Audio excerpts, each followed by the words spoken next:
buka tautan tab baru, dan juga seterusnya kita bisa mendownload sebanyak yang kita inginkan.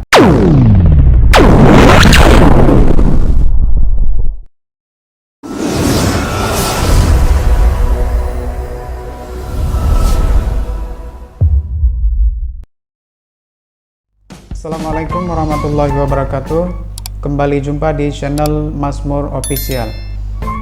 Pada video kali ini saya akan sharing bagaimana cara menemukan referensi untuk para penulis, baik itu mahasiswa maupun para dosen yang sedang menulis laporan penelitian.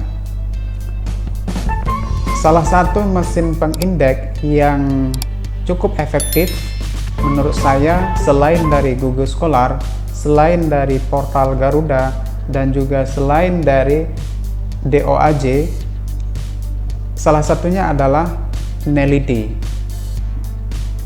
Neliti merupakan satu repositori yang dikembangkan oleh orang Indonesia, di mana di situ terdapat banyak sekali artikel-artikel yang diterbitkan di jurnal, diindeks oleh mesin indeks Neliti. Lalu bagaimana bagi para penulis bisa memanfaatkan artikel-artikel tersebut? Bagaimana cara mengunduh agar bisa menjadikan sebagai referensi dalam menulis? Pertama, bagi Bapak Ibu bisa membuka halaman Google. Setelah terbuka halaman Google, maka di kolom pencarian kita mengetik kata kunci Neliti. Kita ingin menampilkan halaman Neliti. Nah, ini sudah terlihat yang paling atas, neliti.com. Neliti ini adalah sebuah repositori di mana semua artikel yang diterbitkan pada jurnal itu diindeks pada mesin indeks Neliti.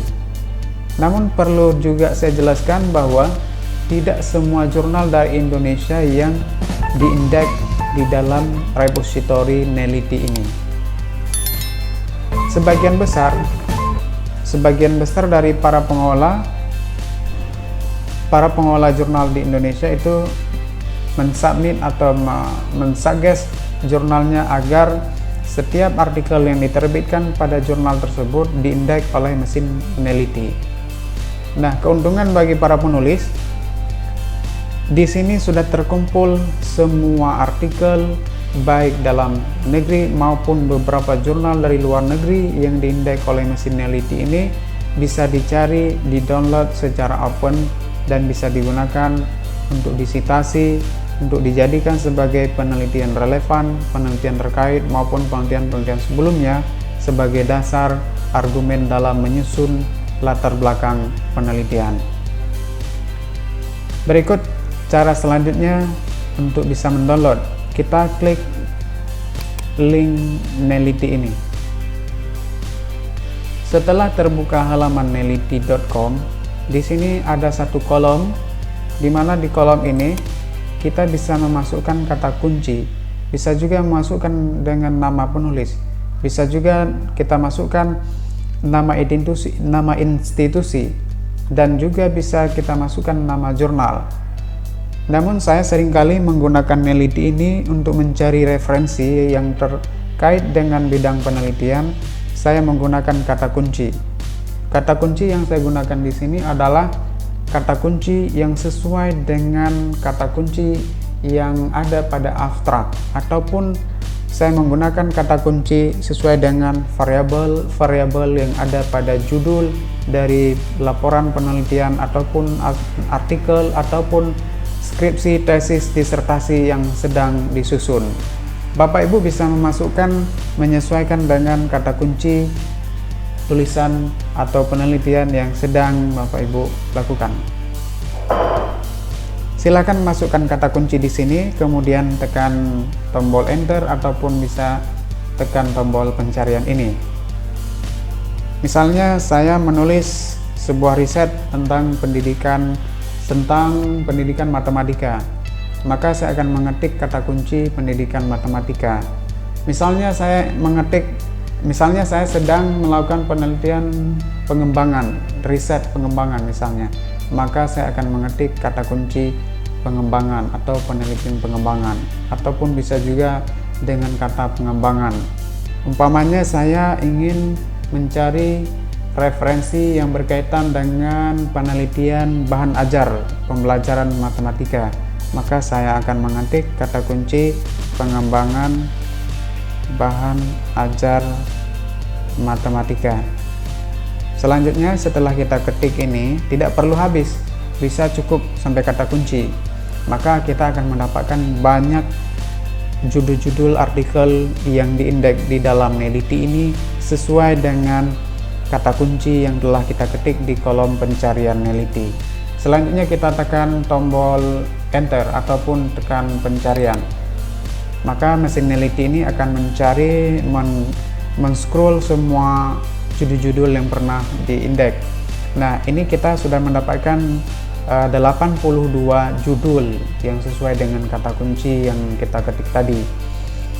Kita bisa mendownload satu-satu dan bisa juga kita menampilkan abstraknya.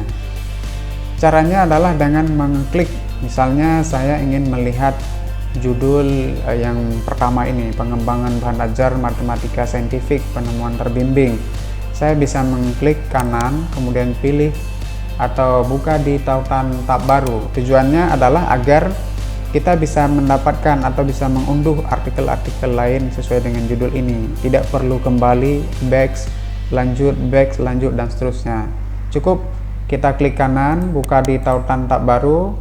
Misalnya judul ini, cukup buka tautan tab baru, dan juga seterusnya. Kita bisa mendownload sebanyak yang kita inginkan.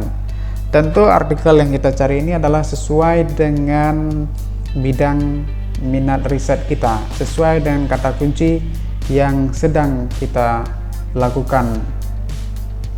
Setelah kita membuka di halaman tab baru, maka di sini ada informasi abstrak, ada judul, ada nama penulis, ada tahun diterbitkan, dan juga ada DOI atau DOI.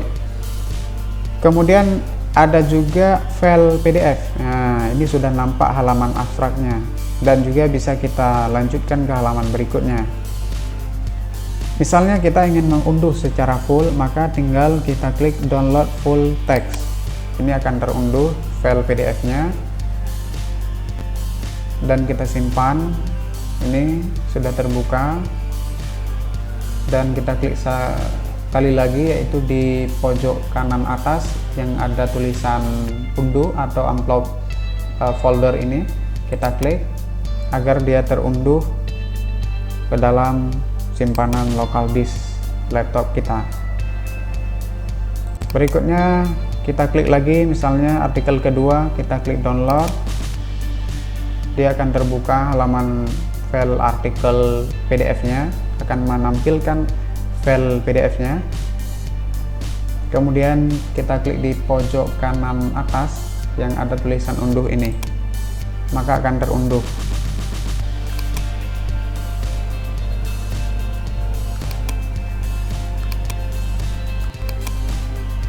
Nah, kita unduh lagi,